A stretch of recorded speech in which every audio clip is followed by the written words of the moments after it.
Welcome to Vroom with Kiran and Sachin, and today we are going to review Mahindra Mojo and talk about my ownership experiences. Ever since I bought a bike called Mahindra Mojo, I've been asked to review the same, but it was injustice to review the bike within the ownership of 5,000 to 6,000 kilometers. So today, after 1 year of ownership and clocking more than 15,000 kilometers, I can proudly review or talk about my ownership experiences.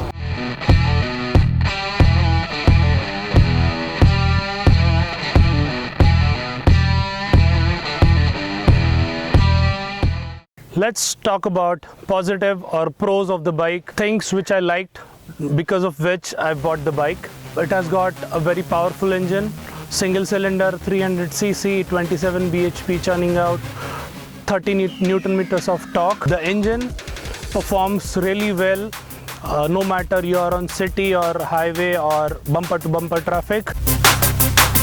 This engine has got very good low end torque, mid-range, but it doesn't have a top end torque to it. But for bike which is meant for touring, doesn't require that much top end range. So it has got 9,000 rpm for the red line. The real fun starts post 5,000 rpm and it just goes on and you will have lots of fun with the bike. And once you're on throttle, you will just have fun. Second best thing about the bike is this tank. It has got a humongous 21 liters of capacity, and whenever I go to petrol pump to fill the petrol in it, petrol pump guys, they are just getting tired of filling the petrol. This 21 liters of tank will help you tour on our beautiful country without worrying of filling petrol at regular intervals like 200 or 300 kilometers. With this tank, I have maxed clocked around 600 kilometers on a single ride. Next best thing about the bike is its suspension. It has got upside down front suspension and single monoshock suspension at the rear, which can be adjustable to your likings. The stock setup on the bike is very soft on the rear, so I had to change it to make it little harder so that it will handle corners properly and doesn't bounces when you have pillion with you. Front suspension of the bike is very good, but it is on the heavier side, which in turn makes bike heavy on the front. So it makes bike little lazy into the corners, but in terms of durability, it is very good. I have ridden this bike in different kind of scenarios where there are plain roads, there are broken roads, and there are absolutely no roads. And both the suspension setups have worked wonders for me. Talking about gears, shifting is very precise.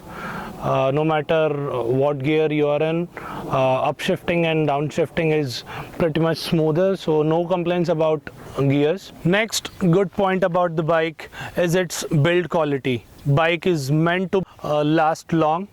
It has got good quality switches, it has got good chassis. Are you listening? Damn. The things which confuse me personally are like tires. Why do you need a track-oriented tire on a touring bike? Mahindra could have given some other tires as well, which would last longer or which have good grip as well, because these tires won't last more than 10,000 kilometers, and the bike with this kind of chassis doesn't lean more than, I don't know about the degrees, but this bike just doesn't lean. Second thing which confused me a lot is exhaust. Why do you need double exhaust on a single cylinder bike? I know it looks good. That could be the reason I bought this bike, because from rear end this bike looks really good. Next thing which confused me was like sitting position. It is too upright for a bike. this good. I think with this bike they could have given little reset foot pegs so that you can have more grip or like more aggressive stance on the bike. But with this riding position, it feels so much commuterish kind of thing. Let's talk about negative things about the bike. Even though it has 320 mm front pedal disc and 280 mm rear disc, bike just doesn't stop as you want it to be. This bike needs very much improvement on the braking department. Mahindra claims 165 should be the maximum speed limit on this bike, but if you are on 165 kilometers per hour speed and something comes up in between. Second thing which I did not like is about headlights of the bike. You have seen it, the headlights are not at all stronger, and a country like us where people don't believe in low beam lights and they come up with the high beam lights, with these kind of headlights you're not going to see the road properly, so you will definitely need upgrade to an headlight. Next thing which I did not like in the bike is these mirrors.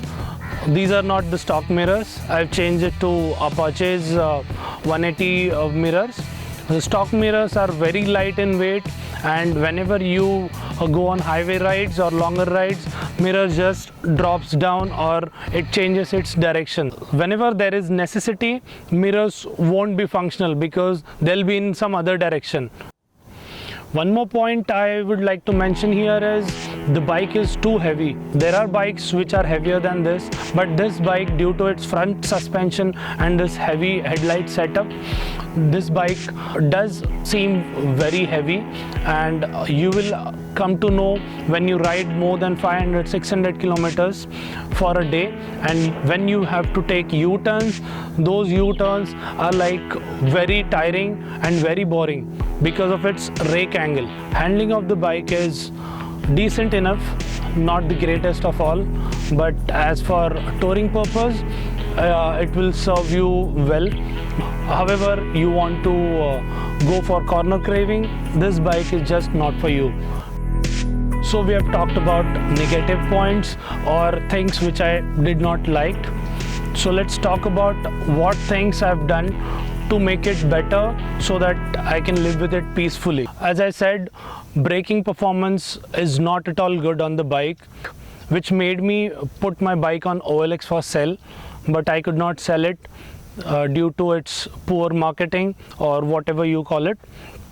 And I was getting offers around 1,90,000. So for that amount, I was not ready to sell the bike. Next option left out with me to live with the bike and change whatever the necessity is. Friend called Bhojraj, he advised me to change the master cylinder of the bike to Apache's 180 RTR, and believe me, that worked wonders for me. After changing the master cylinder of the bike has just transformed into the another bike, and it just stops amazingly fast.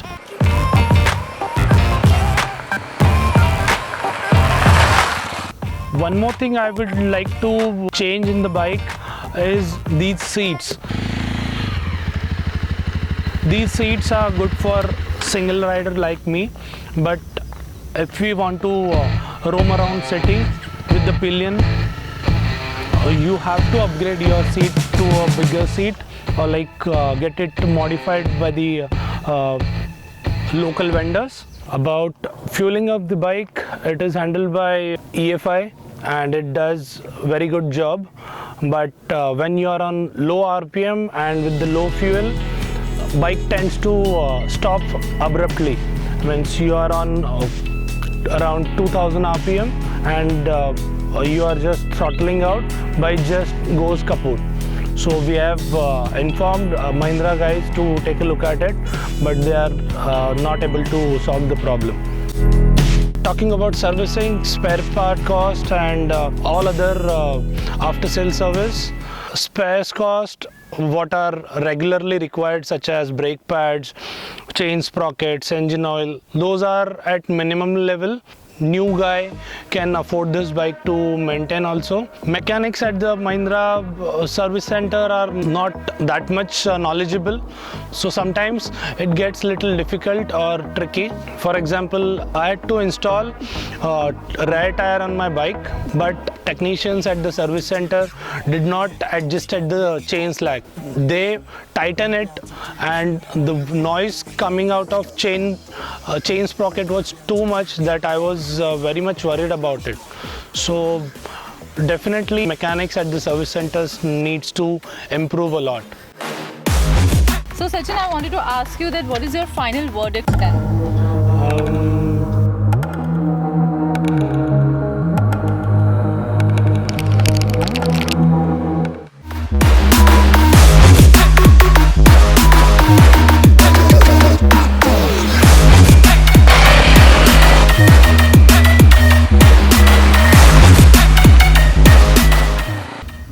Yes, so the final verdict would be, if you are new to motorcycling, this bike is just not for you.